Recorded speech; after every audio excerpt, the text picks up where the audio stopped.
Europe. Europe 1. L'économie avec vous, Emmanuel Dutheil. Renault s'organise pour faire face à l'évolution très rapide du marché automobile.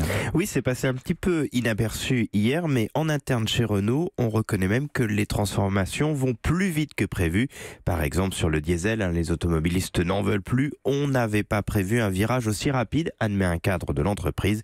En partenariat avec la plupart des organisations syndicales, le groupe adapte donc plus vite que prévu ses compétences. Pour cela, il vient de trouver un accord avec tous ses syndicats, à l'exception de la CGT, ça a été annoncé hier. Et concrètement, Emmanuel, comment est-ce que ça va se matérialiser ? Eh bien, Renault va permettre à des salariés qui sont à moins de 3 ans de l'âge de la retraite et qui sont sur des métiers moins demandés, par exemple des motoristes diesel, de quitter dans de bonnes conditions salariales le groupe. Et en échange, Renault s'engage à recruter plus que ce qui était prévu dans le dernier accord d'entreprise.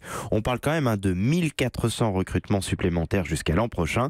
Tous ces recrutements vont avoir lieu dans des secteurs qui sont aujourd'hui en plein boom. Motoristes essence, puisqu'on l'oublie, mais à cause de la baisse du diesel, il faut faire aujourd'hui beaucoup de moteurs essence, mais également moteurs hybrides. Il faut aussi des ingénieurs pour l'électrique, il faut aussi des spécialistes pour l'automatisation. Et tout ça devrait permettre du coup de stabiliser l'emploi dans les années à venir chez Renault. Le plan de formation, et ça c'est très intéressant, est aussi boosté pour permettre à ceux qui le souhaiteraient de muter sur ces métiers plus recherchés. C'est en tout cas vraiment très symbolique de la transformation majeure que connaissent aujourd'hui les constructeurs automobiles, parce que c'est pas du tout propre à Renault.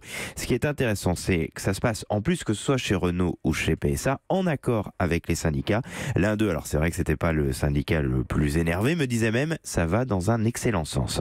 Est-ce que ça veut dire que pour tous ces groupes automobiles, dont Renault, il faut bouger très très vite maintenant ? Alors ça, c'est totalement certain. Ils doivent tous s'adapter car toutes les mutations arrivent en même temps. Et un spécialiste me le disait encore hier, c'est quasiment historique ce qui se passe aujourd'hui dans le monde de l'automobile. On a en même temps la fin du diesel, la montée en puissance de l'hybride et de l'électrique, l'arrivée des voitures autonomes et connectées. Et plus largement, on a une révolution totale sur la place de la voiture dans les villes.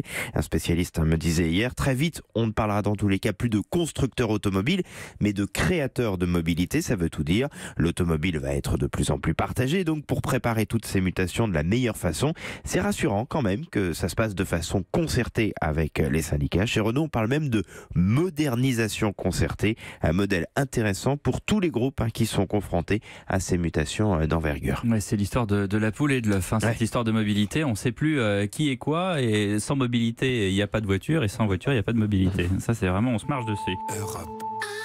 Europe 1.